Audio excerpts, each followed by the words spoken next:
What's up everyone, welcome back to the channel. Once again, another still worth it video, and we're going to be talking about none other than the classical, the OG phone, the iPhone 5S. Now this phone actually came out in 2013, so this year it'll actually be turning 7 years old. And what's so weird is that this phone doesn't even feel like it's 7 years. I mean, does it really feel like it's been 7 years since this phone's been released? I feel like the older we get, the less and less time feels like it flies by. I don't even know what I'm trying to say, but it doesn't even literally feel like. I never owned the 5S when it came out. I had an Android at the time, but when the 5S was released, I was looking at it, I'm like, dude, that is a good looking phone, and I still have those same exact feelings now. I mean, I feel like this is one of the best designed phones that have ever came out by Apple. I think obviously like the 10, that looks much better in a way, but this one just looks like a classical. Like when you think of an iPhone, you think of this thing. This one just looked so premium and so, I think, mature, which is a really weird way to say it, but it just looked so professional and luxurious in a way, and that's one reason why I love this specific phone. Now looking at the front, this thing had a 4-inch 640 by 1136 panel, and please excuse me, I do have a cold. The pixels per inch of this phone was 326, which if you kind of kept up with the recent phones that have been coming out by Apple, both the iPhone XR and the iPhone 11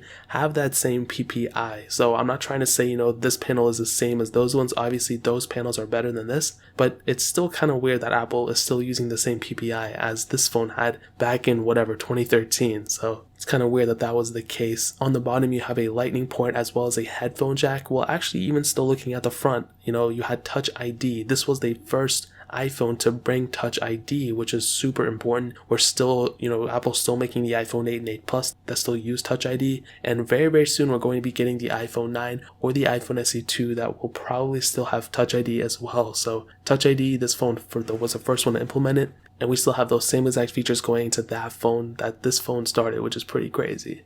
Like I stated, on the bottom, lightning port and the headphone jack, and if you're still not wanting to upgrade from a headphone jack, you have that capability of keeping it on this phone, which if you want to keep it, I guess go for it, but that is one really cool thing that this phone has going for it. On the back, a single camera setup, as well as just the overall premium feeling of the phone. You have the volume buttons, the power buttons, all that stuff, and overall this phone feels like a very premium phone still. I mean, there's a lot of phones that came out even back in 2016 that don't even feel as premium as this phone. And even though this phone wasn't the first one to bring, the overall 4-inch body, the iPhone 5 eventually brought it. But this phone with the Touch ID sensor on the front just looks so premium, and it makes this phone look so good. So on the outside, there's no IP certification or anything like that, which kind of sucks, but back in 2013, this wasn't really a common thing. It's not an OLED panel, it's not anything like that. But overall, I think the body is still one of its actually biggest advantages. It still feels and looks like a very premium phone. So in terms of the outside, that pretty much covers it.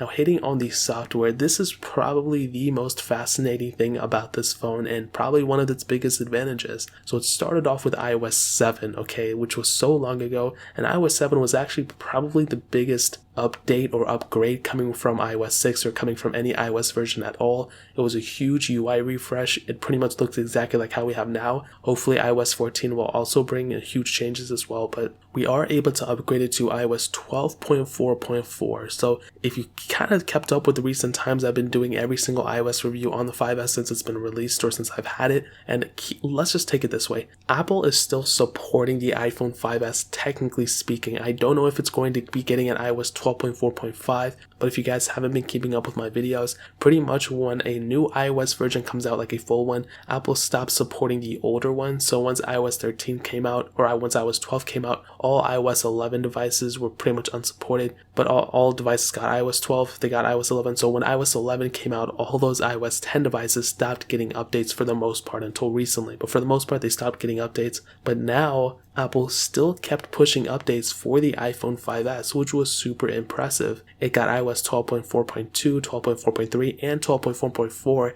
after iOS 13 was released, which is pretty insane. And the fact that Apple is doing this means that people are still using the iPhone 5S as a main phone, and I think that's a pretty impressive thing if you're still using this phone in 2020. But just kind of think about that for a second, that Apple would still support this phone as well as the 6 and the 6 Plus. That's just a testament to the 5S, the fact that it can still support software updates this far along, these many years later. So hopefully we get another software update sometime soon to fix maybe some more bugs, who knows, but just that in and of itself is pretty crazy from Apple. Also, it doesn't really have anything to do with the software, it's more of the hardware, but the checkra jailbreak came out just a couple months ago, which is a unpatchable jailbreak for the iPhone 5S, so you can be on any iOS version and still jailbreak your device, which is a humongous thing and a humongous achievement in not only the jailbreak community, but just in the hacking community in general. So if you want to do that, you have that capability on the iPhone 5S, which is a super impressive thing. Whether you want to do it or not, that is a huge advantage for the iPhone 5S. So in terms of software, that pretty much covers it. Now let's head on the performance side of things. This thing has the Apple A7 chip, a dual-core CPU, and there were 3 different models of the iPhone 5S, a 16, 32, and 64 gigabyte variant. All 3 of those variants had 1 gigabyte of RAM, and what I can tell you about the performances is that it's a smooth performance for the age of this phone. When this phone came out, even 2 years down the line, it really wasn't the fastest phone ever. I mean, if you think about it, now, the iPhone 10, it's been 2 years out really when it's been out, and it's actually a pretty good device still. I mean, it's still extremely fast, but when the iPhone 6S came out, which was only 2 versions after the 5S, it really, the 6S was a really big upgrade coming from the iPhone 5S, you know what I mean? So the 5S really, it's not a fast phone anymore. I don't think anybody's expecting it to be a fast phone, but I'm more surprised about the consistency of this phone. And I think going into 2020, I'm going to be using that word a ton. Consistency is key for a lot of these older phones. I'll give you an example with a Galaxy S4. That phone is just so glitchy all over the place. It heats up. It's just some apps crash on me all the time. Even with my S5, even with my S6, bro, even the S6 Edge, I'll be honest. Sometimes I'll open an app, the experience is just super buggy and choppy. But with my iPhone 5S, I don't really get that. It's just slow, you know what I mean? It's not like things don't open or, it just